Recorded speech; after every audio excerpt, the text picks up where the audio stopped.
시험이라는 단어를 들으시면 어떤 생각이 드십니까? 아마 대개는 힘들다, 어렵다, 머리 아프다, 이렇게 생각이 되실 겁니다. 간혹 어떤 분들은 또 그러시더라고요. 쉽다. 좀 의외의 대답이기는 하지만 시험에 대해서 여러 가지 생각들을 하게 되어집니다. 아마 대한민국에서 제일 주목받는 시험이라고 한다고 하면 아마 수능이 아닐까 생각이 됩니다. 비행기 이착륙도 늦춰지고 아니면 땡겨지고 거의 모든 사회 기능이 마비될 정도가 되어지고 그날 아침에는 전국에 있는 경찰이 동원이 되어지고 때로는 오토바이가 되어졌던 경찰차가 되어졌던 택시가 되어졌던 하여튼 수험생이 탔고 수험표가 보여진다고 하면 다 양보하는 아마 그날만큼은 119도 양보해야 될 것 같은 그런 분위기의 수능 시험을 치르고 있다는 것이죠. 그런데 이 수능을 등산으로 표현하자고 한다면 힘들게 아마 정상에 오르고 난 학생들의 모습이 그려집니다. 이 수능을 치르기 위해서 지난 3년, 아니 1년, 길게는 6년, 또 그 이상 힘들게 보낸 시간들 생각하면서 이제 더 이상 공부는 안 해도 될 것 같다 할지 모르겠습니다. 그런데 정상에 오르고 난 수험생들에게 보여지는 다음 코스는 절벽과 절벽 사이를 건너가야 하는 취업이라고 하는 외줄타기가 기다리고 있고 또 취업을 하고 난 다른 사람들을 보게 되어지니까 승진이라고 하는 더 깊고 깊은 골짜기에까지도 내려가야 하는 고개를 버릴 만큼의 두려움이 가득한 또 진급시험을 앞에 놔두고 있는 선배들의 모습이 보이게 되어진다라는 것입니다. 어쩌면 그 가운데 많은 선배들이 이 절벽과 절벽 사이를 그리고 깊은 골짜기로 내려가게 되어지는 여러 가지 길들에 매달려 있는 모습들을 보면서 이건 거의 생지옥과 같은 장면이다라고 생각이 되어질 것으로 여겨집니다. 어떻게 보면 대학이 끝이 아니라 시작이라는 생각이 들어진다라는 것이죠. 대학의 문이 좁다면 물론 과거에 비하면 많이 넓어지기는 했습니다. 그런데 대학의 문은 넓어진 반면에 반대로 힘들어진 것이 있다면 취업의 문이 더 좁아졌다라는 것이죠. 취업의 문이 좁아졌다면 진급의 문은 더 좁아져 있다라는 것입니다. 또 그만큼 진급이 빠르면 또 퇴사도 빨라지는 그런 시대적인 모습을 가지고 있다라는 것이죠. 어떻게 보면 우리들의 미래는 시험의 연속이 아닌가라는 생각이 들어집니다. 그렇지만 이런 시험이라는 말 듣게 될 때마다 한쪽에선 머리도 지끈지끈 아프고 그런 생각이 들어질 것입니다. 성경에도 마찬가지로 시험에 대해서 두 종류가 모두 나오고 있습니다. 저희는 성경에 시험이라고 하는 한 단어로 표현하고 있지만 그렇기 때문에 조금의 혼돈이 있기도 하지만 첫 번째는 마귀가 주는 유혹, 템테이션이라고 번역하기도 하는데요. 오히려 이것을 시험이라고 표현하기보다는 유혹이라는 단어로 번역을 했더라면 오히려 더 쉽게 구분이 되어지지 않았을까라는 생각이 들어집니다.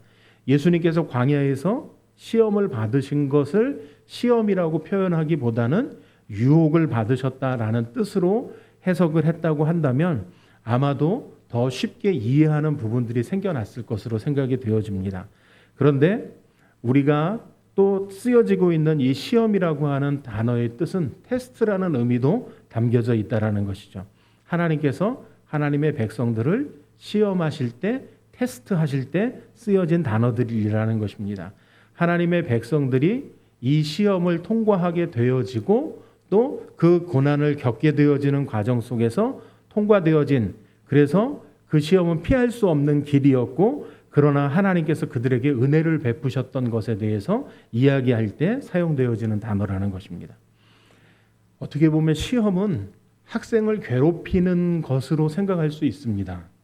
실제로 저희가 학창시절에도 시험만 없으면 너무 좋을 것 같은데 라는 생각이 들어졌기도 했기 때문에 그렇다라는 것이죠. 그런데 이 시험이라고 하는 것이 학생들을 괴롭히려는 것이 목적이 아니라 학생들의 실력을 평가하고자 하는데 목적이 있다라는 것입니다. 물론 평가만 하면 좋은데 아직까지 우리의 교육 일선에서는 성적을 처리하는 과정 속에 줄을 세우는 방식으로밖에는 사용이 되지 않고 있는 안타까운 점도 있다는 것이 사실이기도 합니다. 그러나 이 시험이라는 것을 통해서 그 학생이 얼마나 알고 있고 어떤 것을 알고 있고 어떤 것은 모르고 있는지 어느 정도의 실력을 가졌는지를 증명하는 것이 바로 시험이라는 것입니다. 그런 면에서 보면 시험이라는 것은 나의 실력과 본 모습을 증명할 수 있는 가장 좋은 기회가 될 수 있다는 것이죠. 충분히 노력한 결과물을 얻을 수 있기 때문에 그렇다는 것입니다. 착실하게 매일매일 공부를 통해서 실력을 쌓은 사람이라고 한다면 시험이 두려울 것이 없을 것이라는 것이고, 오히려 그 시험이 자신의 실력을 증명해낼 수 있는 좋은 기회가 될 수 있기 때문에 그렇다는 것입니다.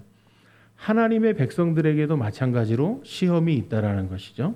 그리고 그 시험은 그 누구도 피해갈 수 없는 것이라는 것입니다. 반드시 시험을 치러야 한다면 믿음으로 치러야 할 시험이 되어진다라는 것이죠. 그래서 하나님께 믿음과 신앙을 인정받는 삶을 살아가는 우리가 되어지기를 바랍니다. 첫 번째 1절, 저희 사사기 3장 1절 말씀에 이렇게 기록합니다. 여호와께서 가나안의 모든 전쟁들을 알지 못한 이스라엘을 시험하려 하시며 라고 말씀하고 있습니다. 여기서 시험의 대상에 대해서 기록하고 있습니다. 시험하는 대상이 있다라는 건 다시 얘기하면 시험하는 분도 있다라는 것을 이야기하고 있는 것이죠. 말씀에 하나님의 시험의 대상이 나오고 있습니다. 오늘 1절 말씀에는 가나안의 모든 전쟁을 알지 못한 이스라엘 자손들인 것을 이야기하고 있다라는 것이죠. 그들이 누구인가? 사사기 2장 10절 말씀에서도 살펴봤듯이 가나안 정복 전쟁 후에 태어난 이스라엘 후손들이었습니다. 그 말씀에 보면 그들에게 나타났던 특징이 두 가지로 기록하고 있는데 10절 말씀에 이렇게 기록합니다. 그 세대의 사람도 다 그 조상들에게로 돌아갔고 그 후에 일어난 다른 세대는 여호와를 알지 못하며 여호와께서 이스라엘을 위하여 행하신 일도 알지 못하였더라. 여기서 이스라엘 자손들의 특징 두 가지가 기록되어져 있는데, 하나는 여호와를 알지 못했다. 또 하나는 여호와께서 이스라엘을 위해 행하신 일도 알지 못했다라고 기록하고 있다는 것이죠. 그러니까 여호와 하나님을 알지 못하는 것뿐만 아니라 여호와 하나님께서 이스라엘 백성들에게 베풀어 주셨던 그 일들을 알지 못하는 상태로 있었다. 이 얘기는 다시 바꿔서 얘기하면 이스라엘 자손들에게 신앙 교육이 이루어지지 않았다라는 것을 이야기하고 있는 것이죠. 신앙 교육이 전혀 되어지지 않았던 결과물이 어떻다라고 이야기하고 있냐면 하나님을 알지 못했고 하나님께서 행하신 일도 알지 못했다라고 이야기하고 있다라는 것이죠. 이처럼 신앙 교육이 제대로 되어지지 않으니까 하나님의 시험을 통과해야만 할 사람들이 되어질 수밖에 없었던 것을 이야기하고 있다라는 것이죠. 시험이 없다고 한다면 이들이 바른 신앙을 가졌는지 그들이 신앙이 엉터리인지를 구분이 잘 되지 않을 것이라는 것입니다. 그런데 하나님의 시험을 받으면 그들이 가진 신앙이 어떤 신앙인지가 드러나 보여지게 되기 때문에 그렇다라는 것이죠. 그들이 바른 믿음을 가지고 살아가고 있는지 그들이 엉터리의 신앙을 가지고 있는지를 알 수가 있다라는 것입니다. 시험이 주어지면 금방 결과물들로 그들의 신앙의 모습들이 나타나게 되기 때문에 그렇다라는 것이죠. 그런데 문제가 하나 있습니다. 세상 시험은 통과하지 못하면 포기하기도 합니다. 대학에 못 들어가면 포기할 수 있습니다. 임용교시에 떨어진다고 해서 인생을 포기할 이유가 없습니다. 다른 직장 또 다른 직업을 택할 수도 있기 때문에 그렇다라는 것이죠. 그러나 하나님의 시험은 통과하지 못하면 그렇게 할 수 없다라는 것이죠. 왜냐하면 이 시험은 통과할 때까지 다시 치러야 하기 때문에 그렇다라는 것입니다. 그러니까 이 시험은 우리의 신앙이 입증되어야 그제서야 끝나는 시험이 되어진다라는 것입니다. 하나님께서 믿을 수 있는 수준에 이를 때까지 계속 시험하시는 것이라는 것이죠. 아브라함의 마지막 시험, 바로 독자 이삭을 바치는 것 아니었습니까? 아브라함은 이 시험을 통과했기 때문에 멈춰졌다라는 것이죠. 창세기 22장 12절 말씀에 이렇게 기록하고 있습니다. 사자가 이르시되 그 아이에게 내 손을 대지 말라. 그에게 아무 일도 하지 말라. 내가 내 아들 내 독자까지도 내게 아끼지 아니하였으니 내가 이제야 내가 하나님을 경외하는 줄을 아노라 라고 말씀하고 있다라는 것이죠. 12절 말씀에 보면 이제야 라고 말씀하고 있는데 하나님을 경외하는 것을 하나님께서 알았다라고 말씀하고 있다라는 것입니다. 그때 시험은 끝나고 어떻게 되어졌습니까? 아브라함에게 하나님께서 은혜의 문을 여시기 시작하셨다라는 것이죠. 물론 그 이전부터 베풀고 계셨지만 아브라함의 신앙의 믿음에 확인할 수 있는 시험을 베푸셨고 그것을 아브라함은 통과할 수 있게 되어졌다라는 것입니다. 공부하는 학생들에게 있어서 가장 행복한 날이 있습니다. 언제인지 아시나요? 방학하는 날. 그렇죠? 또 다른 날이 있습니다. 언제일까요? 예, 시험 기간. 그 중에서도 특별히 어느 날인지 아십니까? 시험이 끝난 날. 예, 시험 보기 전까지는 긴장하고 초조하고, 예, 그건 시험을 준비를 잘한 학생이나 시험 준비를 잘하지 않은 학생이나 다 똑같이 나타납니다. 그런데 시험이 끝난 날만큼은 가장 행복한 날, 그날만큼은 시험을 잘 봤던 못 봤던 다 몰라 뒤집어 놓고 일단 오늘은 놀고 봐 하는 친구들이 많더라고요. 신앙도 마찬가지라는 것이죠. 시험 중에 있을 때는 고통스러울 때가 없습니다. 시험은 반드시 끝나야 어쨌든 회복되어진다라는 것이죠. 2절 말씀에 이렇게 기록하고 있습니다. 이스라엘 자손의 세대 중에 아직 전쟁을 알지 못하는 자들에게 그것을 가르쳐 알게 하려 하사 남겨두신 이방 민족들은 이라고 말씀하고 있습니다. 말씀에 그들에게 전쟁을 알지 못하는 자들에게 가르치기 위해 이방 민족을 남겨두셨다라고 말씀하고 있다라는 것이죠. 그것은 그들이 치러야 할 시험이 어떤 시험인지를 말씀하고 있습니다. 그것은 전쟁에 대해서 알아야 한다라고 이야기하고 있다라는 것이죠. 말씀 중에 표현 가운데 중요한 표현이 하나 있는데 아직이라는 말씀입니다. 그들은 아직 전쟁을 알지 못하는 자들이었다라는 것이죠. 그들은 정복 전쟁이 끝난 세대의 사람들이었다라는 것입니다. 우리 민족도 전쟁이 끝난 지 어느덧 벌써 70년이 넘어가고 있지 않습니까? 전쟁 세대들은 보기 힘들고 거의 대부분이 전후 세대들로 이루어져 있기 때문에 전쟁에 대한 두려움과 무서움에 대한 게 사실 뼛속 깊이까지 와닿지 않습니다. 물론 최근에 우크라이나나 러시아의 전쟁들을 보면서 정말로 그 마지막 순간까지도 촬영되어지고 공개되어지는 걸 보면 전쟁이 참으로 참혹해지고 있다라는 것, 그리고 한 사람의 죽음이 마지막 순간에도 이렇게 영상으로 비춰지는 시대가 되어졌다라는 것, 어떻게 보면 안타까운 생각이 많이 들어집니다. 그런데 우리에게 실제적으로 일어나고 있지 않기 때문에 우리에게 있어서는 그렇게 와닿지 않는 부분들도 있다라는 것이죠. 사실 우리는 전 세계의 모든 나라들 가운데 유일한 분단 국가이기도 하고 휴전 국가이기도 하기 때문에 그렇다는, 전쟁이 끝난 상태가 아닌 휴전으로 전쟁이 멈춰져 있는 상태이기 때문에 우리는 아직도 전쟁이 맞춰지지 않은 상태에 있다라는 것이죠. 그런데 우리는 전쟁에 대해서 잘 알지 못하는 세대가 되어졌다라는 것이고, 마찬가지로 그들에게 있어서는 이와 같이 정복 전쟁 이후에 태어난 그들은 하나님에 대해서도 알지 못했고 하나님께서 행하셨던 것들에 대해서도 알지 못하는 그런 결과로 인해서 그들은 전쟁을 알지 못하는 사람들이었다라는 것이죠. 이스라엘 자손들이 아직 전쟁을 알지 못했다는 말이 무슨 말일까? 그들에게 있어서 아직도 가나안 땅에서의 삶이 어떤 삶이 되어야 하는지를 몰랐다는 이야기가 되어진다라는 것입니다. 그들은 어떻게 보면 전투력을 상실한 군인과 같이 되어졌다라는 것입니다. 그들은 가나안 땅에서의 삶이 그저 평안한 삶인 줄로 여겼을 것이라는 것이죠. 그런데 가나안 땅은 어떤 땅이었냐면 하나님께서 그들에게 주시면서 말씀하시기를 정복해야 할 땅으로 말씀하셨기 때문에 그 땅에 들어가서 더불어 함께 살아가야 할 존재로 생각하셨던 것이 아니라 그들을 멸하고 그 땅에 살아야 할 것을 말씀하셨다라는 것이죠. 그러니까 그들에게 있어서 그 땅은 정복되어져야 할 땅이고 그 땅에 남겨져 있었던 모든 사람들은 하나님의 말씀에 순종하지 않았던 결과물들로 인해 전멸되어져야 하는 존재들이었다라는 것입니다. 그런데 이와 같은 이유로 하나님께서는 이스라엘 자손들을 가나안 땅에 보내셨다라는 것이죠. 그들과 더불어 함께 잘 살아보라고 보내셨던 것이 아니라는 것입니다. 하나님께서는 대적하는 가나안을 정복하고 하나님을 경외하는 땅으로 그 땅이 회복되어지기를 원하셨던 것입니다. 그래서 이스라엘 백성들을 가나안 땅으로 보내셨던 것이거든요.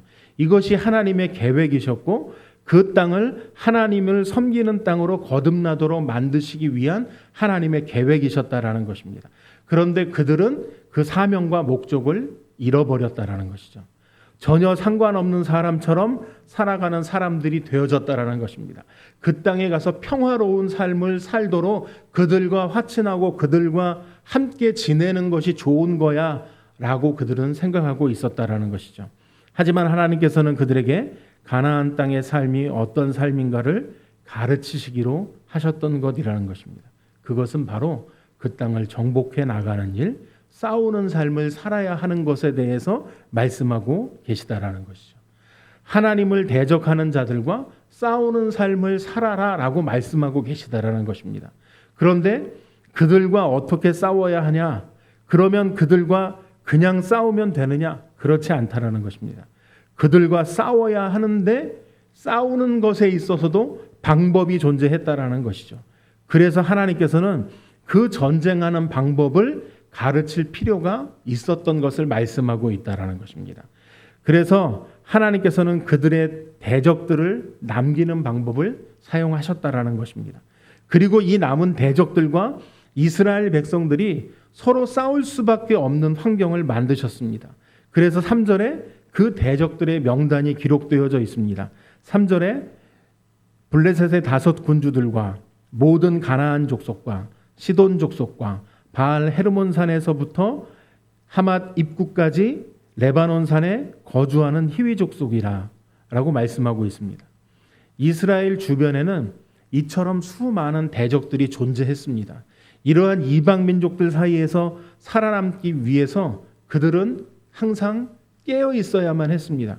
그리고 그것은 전쟁을 이기고 승리하기 위해서는 그들 힘으로는 감당해낼 수 없는 이방 민족들이었을 뿐만 아니라 그 당시엔 가장 강력한 힘을 가지고 있었던 이방 민족들이었다라는 것입니다. 그런데 그곳에서 생존할 수 있는 방법은 오직 하나님만 의지할 수밖에 없는 것을 배우는 곳이 되었다라는 것이죠. 그러니까 이런 열강들, 이방 민족들 가운데 생존하기 위해서는 항상 깨어 있어야 했고 하나님만 전적으로 의지하는 삶을 살아야 했다는 것을 말씀하고 있다라는 것입니다. 근데 이 말씀을 보다 보니까요, 이 이스라엘의 위치가, 가나안 땅의 위치가 꼭 우리나라하고 많이 닮아 있어요.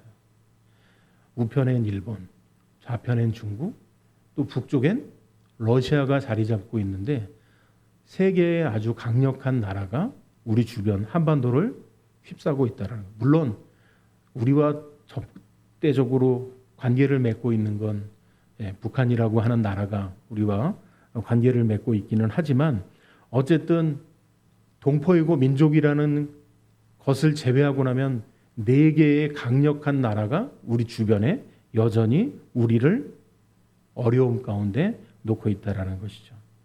그 덕분인지 몰라도 대한민국이 세계 5위의 군사대국이 되어졌다라는 것. 그럴 수밖에 없는 환경 속에 조그마한 땅덩이에 가진 나라가 5번째 군사력을 가진 대국이 되어졌다라는 것이죠. 어쨌든 어떻습니까? 그 당시에 가나안 땅을 정복했었던 이스라엘 백성들에게는요, 이런 군사력조차 가지고 있지 못했다라는 것입니다. 우리는 사실 그만한 막강한 무기들로 무장하고 있기 때문에 어쩌면 조그만한 땅덩어리이고 그 가운데 있는 나라이지만 주변 국가들이 무시하지 못하게 되어졌고 경제적으로도 10번째 손가락 안에 들 만큼 영향력 있는 나라가 되어졌기 때문이기도 하지만 이 당시에 이스라엘에게 있어서는 그런 경제력도 그런 군사력도 가지고 있지 않았다라는 것입니다. 그러면 이스라엘 자손들은 늘 깨어 있도록 하나님만을 의지하는, 하나님만 전적으로 의지하는 법을 그들은 배워야만 했었다라는 것입니다. 그러나 그들은 오늘 말씀에도 기록되어져 있었던 것처럼 깨어 있지도 않았고 하나님만 전적으로 의지하지도 않았다라는 것입니다. 더 중요한 건 그들이 힘도 없었다라는 것이죠. 그럼 그곳에서 그들이 살아남을 수 있는 방법이 무엇이겠냐는 것입니다. 그들은 왜 깨어 있어야 하고 왜 하나님만 전적으로 의지해야 하는지조차도 몰랐다라는 것입니다. 그저 몸 건강하고 세상에서 잘 되고 가정이 평안하면 되는 줄 알았다라는 것입니다. 이게 바로 아직 전쟁을 알지 못하는 자라고 말씀하고 있는 이 말씀의 의미가 되어진다라는 것입니다. 그래서 하나님께서는 그들이 깨어있지 않으면 안 되는 상황을 만들어 놓으시는 것이죠. 그들이 하나님만 전적으로 의지하지 않으면 안 되는 상황을 만드시는 것이죠. 그렇게 해서라도 하나님의 백성들이 하나님의 백성답게 살아가도록 만드시기를 원하셨던 것이라는 것을 알 수 있다는 것입니다. 어떤 모양이라도 하나님의 백성들을 훈련시키셔서 하나님의 백성으로 삼고 하나님의 백성다운 삶을 살아내도록 하시고자 하시는 하나님의 계획하심이라는 것입니다. 우리도 마찬가지라는 것이죠. 우리가 살아가는 이 세상에서 우리가 하나님의 백성으로 깨어있지 않다면 우리가 살아남을 수 없다라는 것입니다. 하나님만을 의지하지 않는다면 살아갈 수 없다라는 것입니다. 우리가 세상과 싸우기 위해 부르심을 입었고 세상은 끊임없이 우리를 죄악 가운데로 유혹해내고 있다라는 것이죠. 이 싸움에서 이길 수 있는 것은 내 힘으로 내 능력으로 감당이 되어지는 것이 아니라 오직 하나님만을 의지할 때에 살아갈 수 있게 되어진다라는 것을 말씀하고 계시다라는 것입니다. 디모데전서 6장 12절 말씀에 이렇게 말씀합니다. 믿음의 선한 싸움을 싸우라, 영생을 취하라. 이를 위하여 내가 부르심을 받았고 많은 증인 앞에서 선한 증언을 하였도다라고 말씀하고 있다라는 것이죠.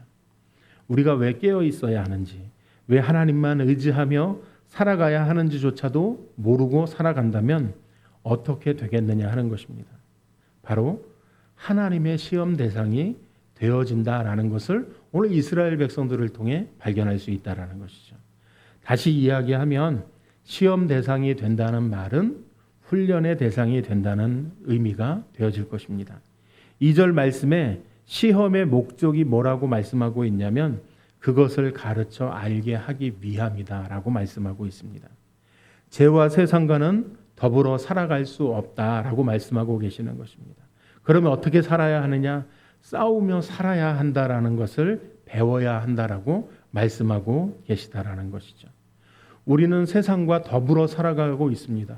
그러나 세상과는 구별된 삶을 살아야 할 것을 말씀하고 계시는데 우리가 더 조심해야 할 것은 죄와 함께 세상과 더불어 살아가는 존재가 아님을 말씀하고 계시다라는 것이죠. 교육과 훈련에는 분명한 차이가 있습니다.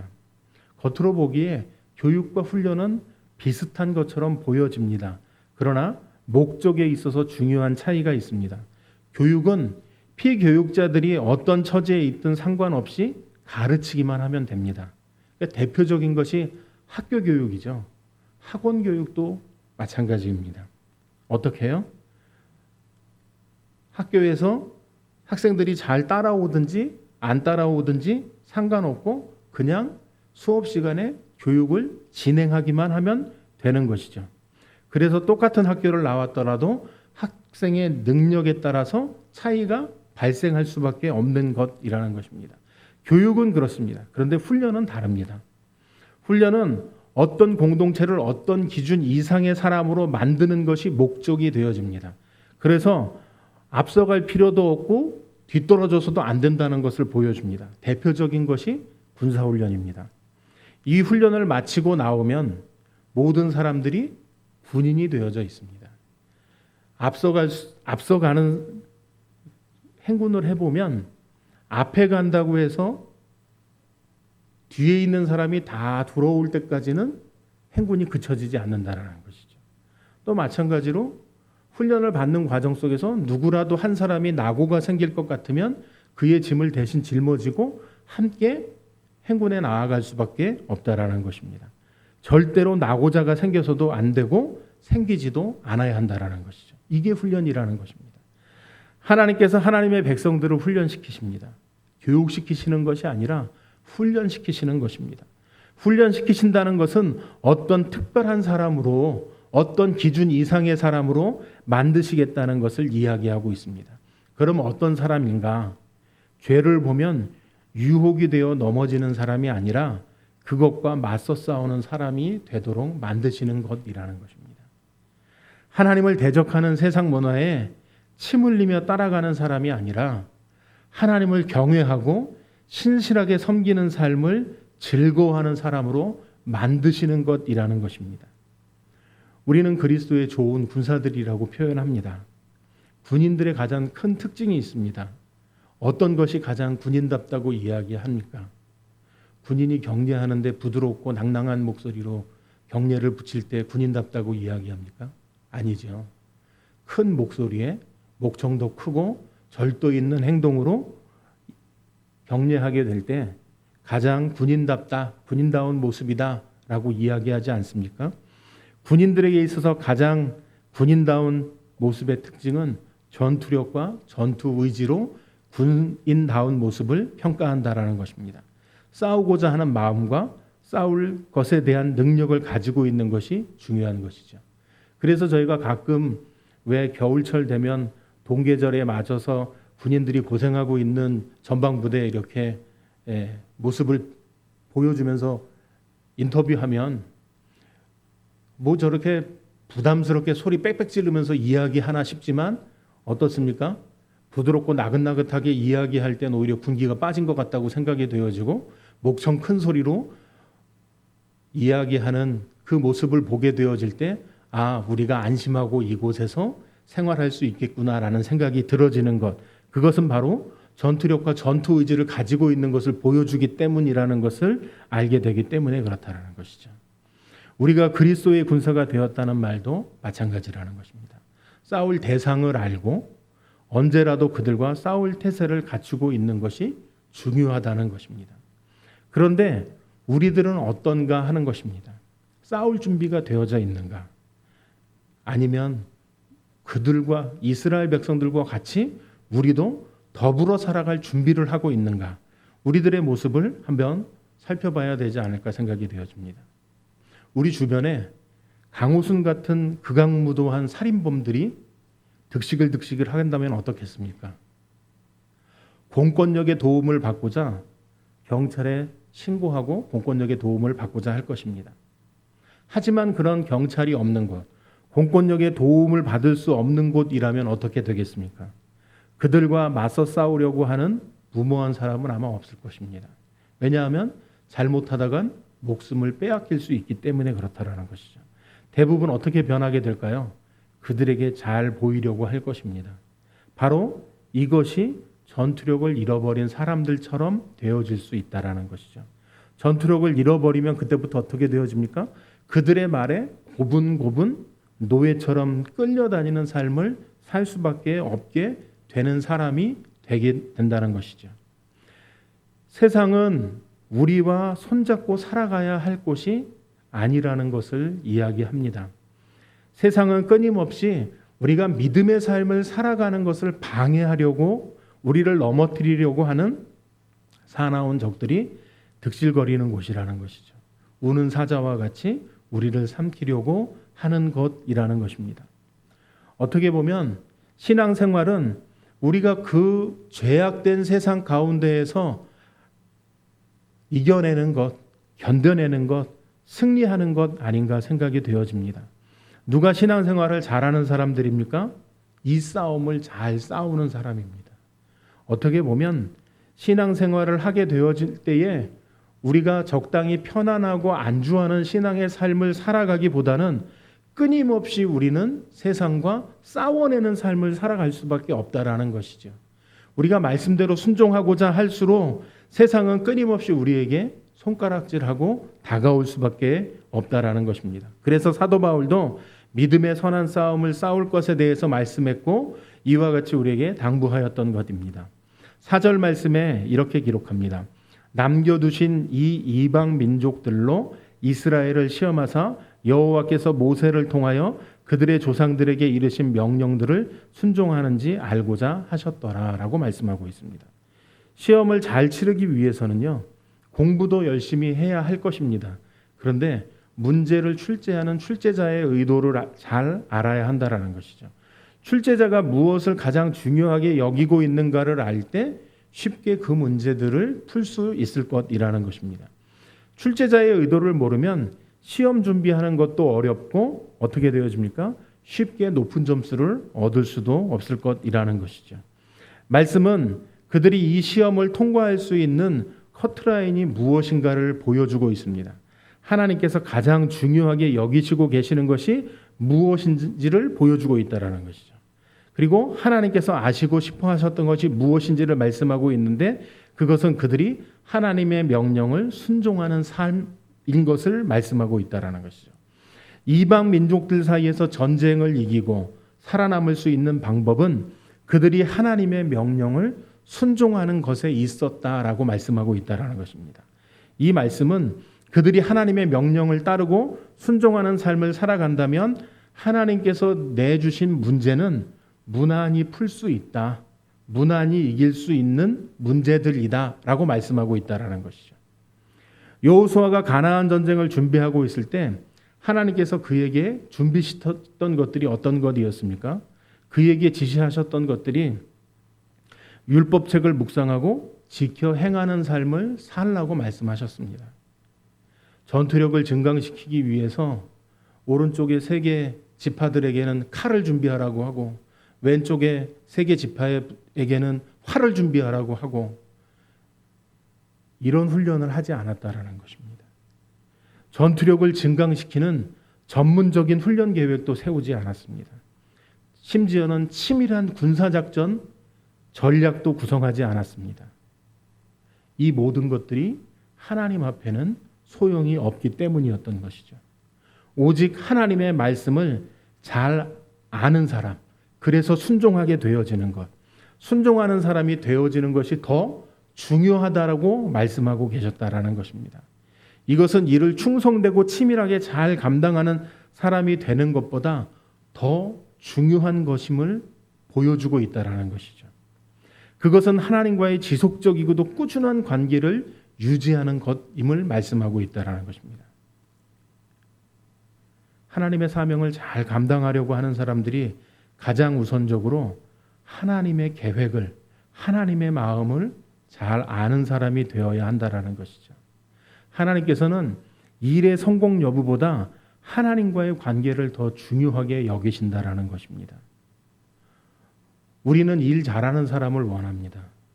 그러나 하나님께서는 일 잘하는 사람들을 쓰신 적이 없으시다라는 것이죠. 물론 뛰어난 사람들을 사용하기도 하셨지만 하나님께서는 대체적으로 그렇지 않은 사람들을 선택하셨고 그렇지 않은 사람들을 사용하셔서 하나님의 일들을 맡기셨고 그 일들을 감당하도록 하셨다라는 것이죠. 저희가 잘 아는 기드온은 어떻습니까? 여호수아는 어떻습니까? 모세는 어떻습니까? 이들에게 다 공통된 점은 그들의 능력이 일을 잘하는 장점이 부각되어져서 하나님께서 택하셨던 사람들이 아니었다라는 것이죠. 그럼 예수님께서 이 땅에 오셔서 선택하셨던 12명의 제자들은 어땠습니까? 그들이 물고기를 잘 잡는 사람들이어서 하나님이 택하셨습니까? 아니죠. 실패했을 때 예수님을 만나고 오히려 예수님의 말씀에 순종했을 때 그들이 더 많은 물고기를 거둬들일 수 있는 일들을 통해서 이분이 정말 예수님이시구나 라는 걸 깨닫게 되어지고 그들이 헌신하는 삶을 살아갈 수 있게 되어졌던 것 아니었습니까? 하나님의 백성으로 헌신하기를 원하는 사람은 일을 잘하는 사람들이 아니었다라는 것입니다. 어떻게 좀 이상하게 들릴 수 있습니다. 하나님의 백성으로 헌신하기를 원하는 사람은 일을 너무 잘하려고 하면 안 될 것 같은 생각이 들어진다라는 것이죠. 아니요. 잘하게 되어지겠지만 우리에게 더 중요한 것은 하나님을 순수하게 믿고 의지하는 것이 더 중요한 것을 말씀드리고자 하는 것이라는 것입니다.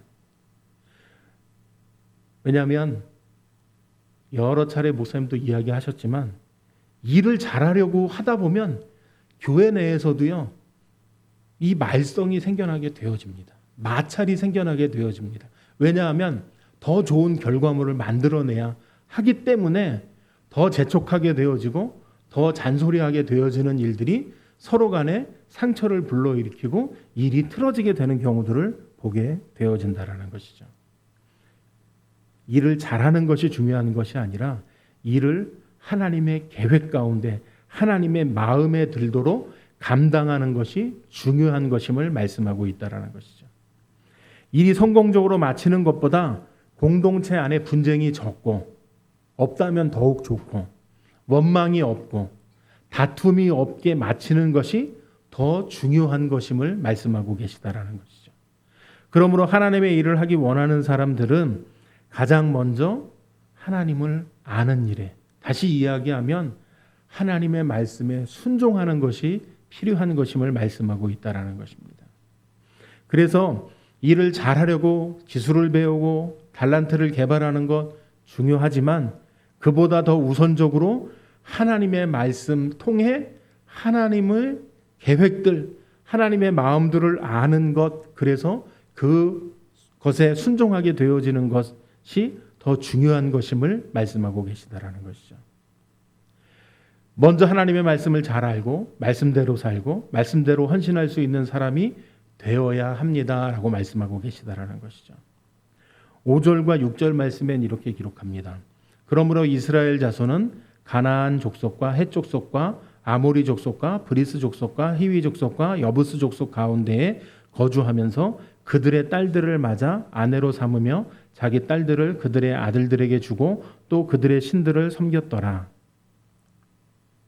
중고등학생들 지도했을 때 보면은요, 전부 다 그런 건 아니지만 개 중에 지금이 인생에서 공부할 가장 중요한 시기다라고 이야기하는 친구들이 있습니다. 신앙도 중요하지만 무엇보다 공부를 우선시해야 됩니다라고 이야기합니다. 그래서 주일 예배도 잘 안 드립니다. 수련회 가자고 이야기하면 아니라고 이야기합니다. 대학 가서 가겠다고 이야기합니다. 주일날 대체적으로 중고등부 예배 시간은 학원의 강의 시간과 맞닿을 때가 참 많습니다. 근데 대체적으로 그럴 때 예배를 과감하게 제치고 열심히 학원에 가서 공부하러 가게 되어집니다. 지금은 공부할 때이기 때문에 잠시 신앙을 접어두지만 나중에 시간이 많을 때 열심히 하면 된다라고 생각합니다. 이게 학생들의 생각이기도 하고 부모님들의 생각이기도 했었다라는 것이죠. 그러나 인생에 있어서 중요하지 않은 시기가 없습니다. 앞에 제가 말씀드렸지만 대학 입시만 중요한 것이 아닙니다. 취업은 더 어렵습니다. 결혼도 어렵습니다. 진급은 더 어렵습니다. 인생은 중요한 일들의 연속으로 되어져 있다는 것이죠. 중고생 시절은 단지 그 중요한 일들의 시작일 뿐이라는 것입니다. 앞으로 더 중요한 일들은 계속해서 그들을 기다리고 있을 것이고, 그런데 그 시작을 신앙으로 정복하는 법을, 신앙으로 이겨내는 법을 배우지 않고 세상과 타협하고 인간적인 방법으로 넘어가는 법을 배우게 되어진다라고 한다면 나중에 비슷한 문제가 또 발생하게 되면 그때는 어떻게 하겠냐는 것이죠. 마찬가지로 지금은 이거에 집중할 때인 거야. 지금은 취업이 더 중요한 거야. 그러니까 지금은 예배 안 드려도 되는 거야. 지금은 신앙을 좀 쉬어도 되는 거야. 라고 이야기하고 그 일에 몰두하는 방법을 사용하는 사람이 되고 말 것이라는 것이죠. 신앙교육이 되지 않은 자녀들이 어떤 결과를 나타내는가는 오늘 5절 말씀에 기록하고 있습니다. 그러므로부터 쭉 해서 그 일들을 이렇게 만들게 되어졌다라고 이야기하고 있습니다. 하나님의 시험을 통과할 때까지 그들은 정신없이 훈련받을 수밖에 없게 된다라는 것입니다. 하나님의 말씀을 듣고 행하는 사람은 반석 위에 집을 지은 사람과 같고, 말씀을 듣고 행하지 않은 사람은 모래 위에 집을 지은 사람과 같습니다. 갑작스러운 비바람과 폭풍이 몰아칠 때에는 모래 위에 지은 집은 무너짐이 심했다고 말씀하고 있습니다. 비바람과 폭풍이 모래 위에 지은 집에만 불었을까요? 그렇지 않습니다. 마찬가지이지만 모래 위에 지은 집은 비바람과 폭풍이 일 때 넘어질 수밖에 없게 되어질 수밖에 없다라는 것이죠. 순종하는 사람은 무너지지 않지만 순종하지 않았던 사람들은 무너지는 것임을 말씀하고 있다라는 것이죠. 어떤 일이 발생하면 사람들은 이야기합니다. 비바람 때문이야. 비바람을 핑계로 삼기도 합니다. 폭우 때문이야. 내가 순종하지 않았던 것에 대한 결과물들에 대해서는 책임지지 않습니다. 다른 핑계거리, 남 탓을 이야기한다라는 것이죠. 하지만 정말 중요한 것은 그 비바람을 이길 수 있는 준비에 있습니다. 그것은 하나님의 말씀에 순종하고 어떻게 하는 것입니까? 비바람과 폭풍이 몰아치기 이전에 반석 위에 집을 짓는 순종의 삶을 살아가는 것임을 말씀하고 있다는 것이죠. 왜냐하면 언젠가 반드시 비바람이 몰아칠 때가 분명히 있기 때문에 그렇다는 것입니다. 그때 그들은 그러므로 앞에 5절에 말씀드렸던 것처럼 무너지고야 마는 사람들이 된다라는 것입니다. 이처럼 준비되어 있지 않은 사람, 훈련되어 있지 않는 사람은 비바람을 이길 수 없다라는 것이죠. 이들의 타락을 아주 점진적으로 잘 묘사하고 있는데 그것은 그들 사이에 거했다라고 말씀하고 있고, 그들이 불신 결혼을 했음을 말씀하고 있고, 결과로 하나님을 떠나 그들의 신을 섬겼다라고 말씀하고 있습니다. 그들 사이에 거했고 불신 결혼이 일어나게 되어졌고 하나님을 떠나는, 그래서 그들의 신을 섬기는 일까지 나아가게 됐다라고 말씀하고 있습니다. 처음부터 하나님을 떠나 이방신을 섬겼던 것이 아니라 하나씩 하나씩 일어나게 되어졌던 일들이라는 것이죠. 이렇게 되자 그들은 점점 더 하나님으로부터 멀어질 수밖에 없게 되어졌던 것을 이야기하고 있습니다. 이게 바로 하나님의 계획 앞에 순종하지 않고 따라가게 되어졌을 때 나타나게 되어지는 사람들의 모습임을 기록하고 있다라는 것이죠. 하나님께서 하나님의 백성들을 위해서 살아가도록 하셨던, 비록 그들과 맞서 싸우는 일들을 감당하고 그곳에서의 삶을 감당해냈었다고 한다면 이러한 일들이 생겨나지 않았을 것이라는 것입니다. 그런데 그들이 그곳에서 그들과 화친하게 되어지고 그 결과물들은 불신결혼과 하나님을 떠나 그들의 신을 섬기는 곳에까지 이르게 되어졌다라는 것을 말씀하고 있다라는 것이죠. 세상이 문제가 아니라는 것입니다. 비바람이 문제가 아니라는 것입니다. 문제는 우리 자신에게 있다라는 것입니다. 우리가 무너지고 깨어지고 실패하는 것임을 말씀하고 있다라는 것이죠. 오늘 말씀은 어쩌면 시험에 대해서 말씀하고 있습니다. 하나님은 전쟁을 모르는 이스라엘 백성들을 시험하시기 위해 주변 이방 민족들을 남겨두셨습니다. 이처럼 주변 이방 민족들 사이에서 어떻게 살아가야 할 것인가, 하나님의 명령에 순종하는 삶이었다라는 것이죠. 그들이 그곳에서 이겨낼 수 있는 것은 하나님의 말씀에 순종하는 것이었습니다. 하나님의 말씀에 순종한다면 주방에 어떠한 강력한 이방 민족들이 있었더라도 그들을 정복하며 살아갈 수 있게 하나님께서 해주셨다라는 것이죠. 그런데 그들은 말씀을 떠났고 그들과 타협하며 살아가게 되어졌고 그들의 노예가 되어질 수밖에 없게 되어졌음을 말씀하고 있습니다. 이스라엘 백성들은 이런 삶을 선택했습니다. 그래서 사사시대의 불행한 모습들이 계속해서 기록이 되어져 있다는 것이죠. 우리가 이 세상을 살아가는 동안 분명히 우리에게도 시험이 다가오고 비바람이 몰아칠 때가 있을 것입니다. 그때 우리가 그 시험을 이기고 승리하기 위해서 필요한 것, 그것은 하나님의 말씀에 순종하는 것임을 말씀하고 있다는 것이죠. 적당히 세상과 타협하는 것이 아니라 시험이 몰려와도 이길 수 있는 것, 하나님의 말씀에 순종하게 되어질 때, 그것이 사실은 세상에서 살아가는 삶에 더 힘들고 어려운 길이 되어질 수 있다라는 것입니다. 우리 신앙의 선배들이 그랬고 우리 성경에 기록되어져 있는 많은 인물들의 삶을 살펴봐도 이와 같이 더 어려운 신앙의 삶이 놓여져 있었지만 하나님께서는 그들을 그냥 내버려 두시지 않으셨고 하나님께서 살펴보셨고 그들이 그 삶에서 넉넉히 승리하도록 인도해 주셨다라는 것입니다. 이처럼 하나님의 시험에서 합격 판정을 받는 신실한 믿음의 성도님들이 되어주시기를 바랍니다. 그래서 어떤 시험이 어떤 어려움이 우리 앞에 다가온다 할지라도 우리의 믿음으로 승리하는 삶을 살아가시는 저와 성도님들이 되어주시기를 바랍니다.